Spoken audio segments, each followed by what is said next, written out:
Fala aí pessoal, tudo bem com vocês?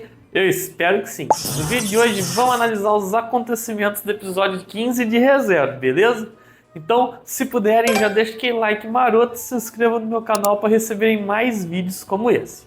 Como de costume, só para refrescar a memória, nessa terceira temporada, Subaru e seus amigos precisam livrar a Pristela das garras do culto da bruxa.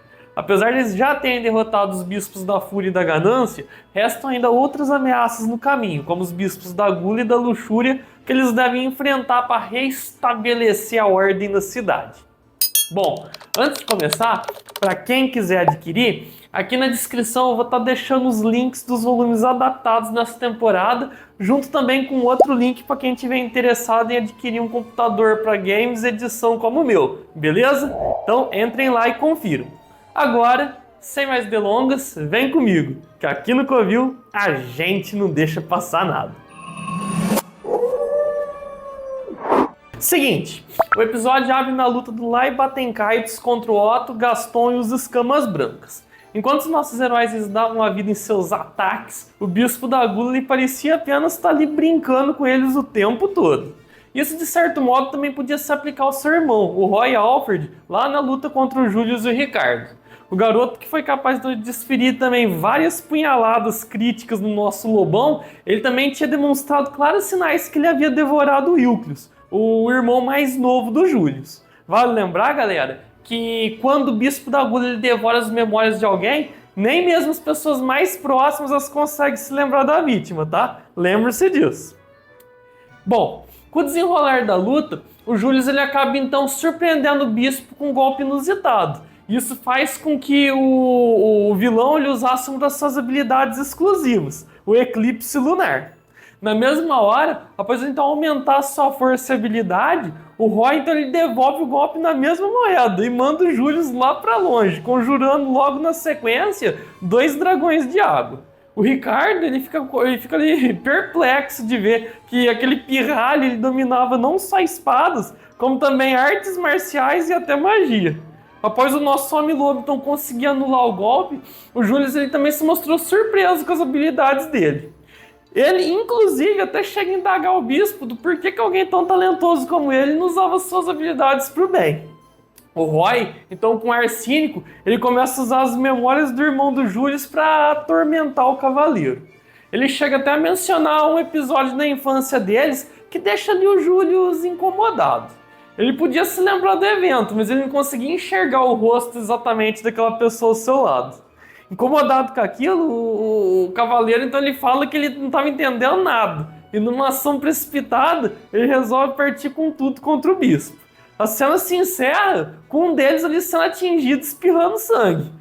Agora a gente só vai ficar sabendo quem foi no próximo episódio. E bom, passando então para outra luta, que também estava em AV, né? O All ele seguia então matando a Capela várias e várias vezes. Contudo, nada surtia efeito e ela prontamente já estava ali regenerada outra vez. É interessante observar que nessa parte, o nosso misterioso cavaleiro ele menciona que ele poderia morrer umas 100 vezes. E nem assim parecia que seria o bastante para derrotar ela.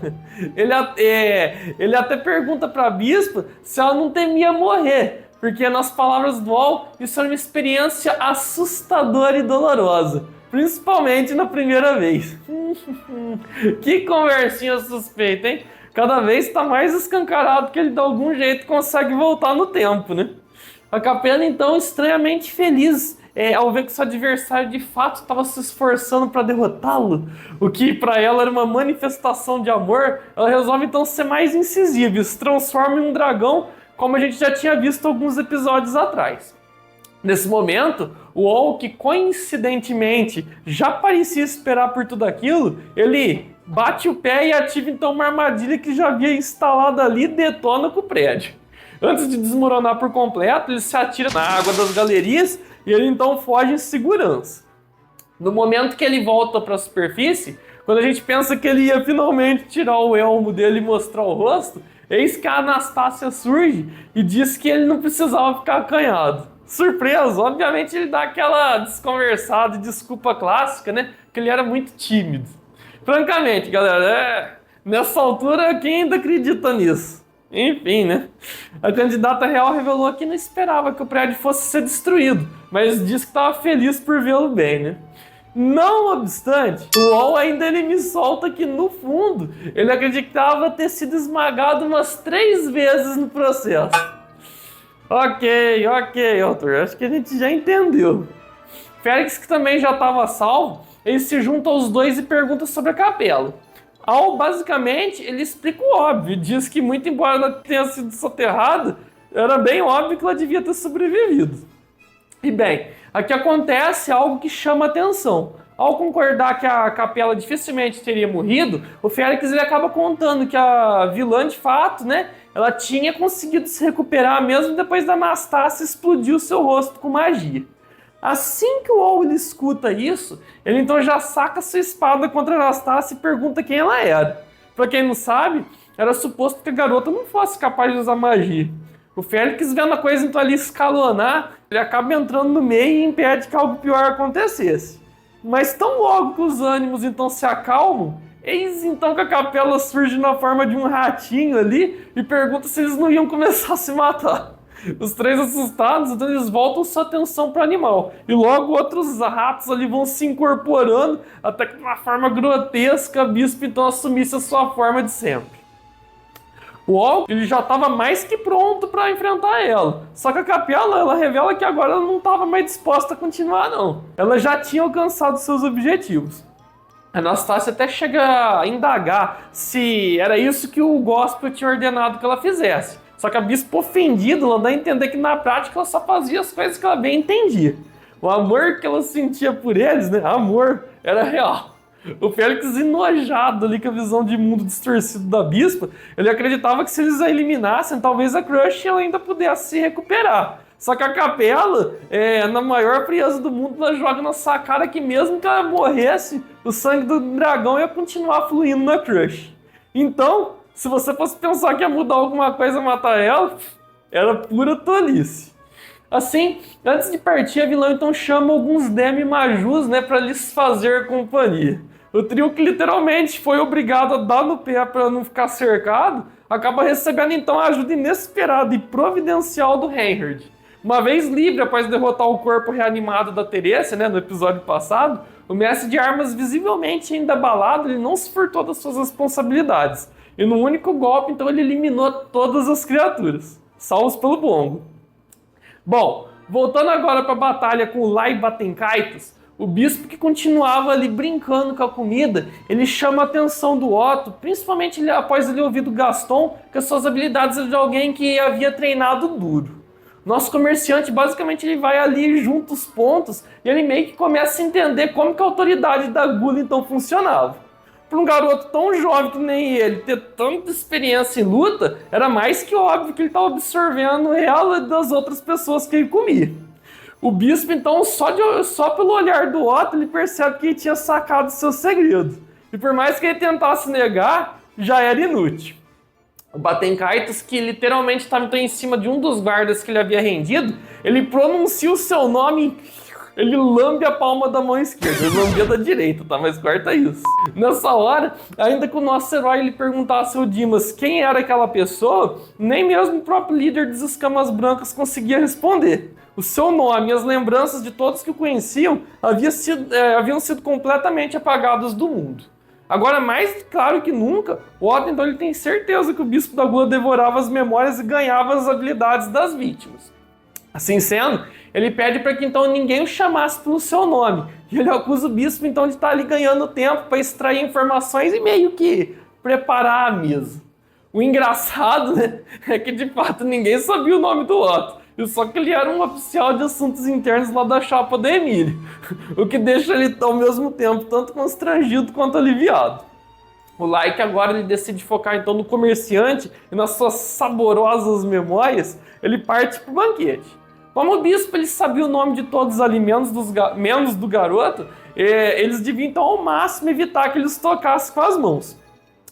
Apesar de ainda fazer algumas vítimas durante a luta, o Otto então ele aproveita a distração do vilão com os outros e o agarra por trás por um instante. Mesmo então sendo repelido rapidamente, o garoto ele tinha conseguido seu objetivo, instalar 2 explosivos no seu alvo. Após a detonação, apesar do bispo ainda ter resistido, sua roupa ficou em frangalhos e várias feridas então no seu corpo acabaram sendo reveladas. O Otto ele se questiona se era por causa delas que ele tinha virado aquele monstro. Mas o bispo, então, de forma implacável, parte pra cima do garoto e fala que se fosse pra ele ficar com peninha dele, era melhor ele ir logo revelando o nome. Então, para pressionar que de fato ele falasse, o Lai, então, ele decide torturar o garoto arrancando seus dedos um a um.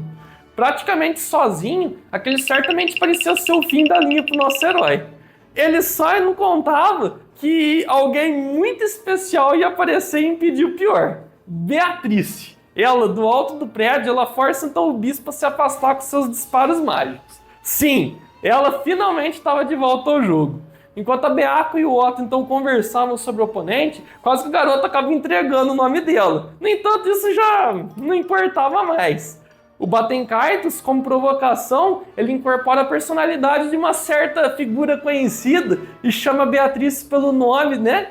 Se dizendo surpreso por ver ela fora da biblioteca proibida.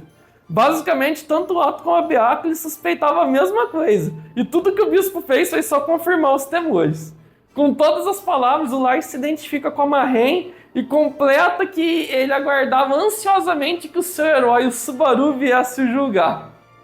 Nesse momento, a nossa dupla nós só tinha uma certeza. Eles não podiam permitir de forma alguma que o Subaru visse daquele jeito, e então cabia a eles colocar um ponto final no Bispo da Gula ali mesmo. E é isso.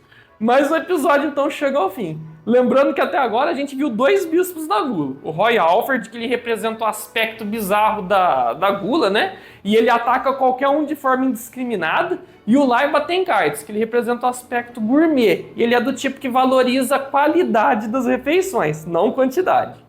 Vamos aguardar agora para ver o que vai acontecer com o Pistello e os outros personagens. Será que Capela ainda vai aprontar alguma?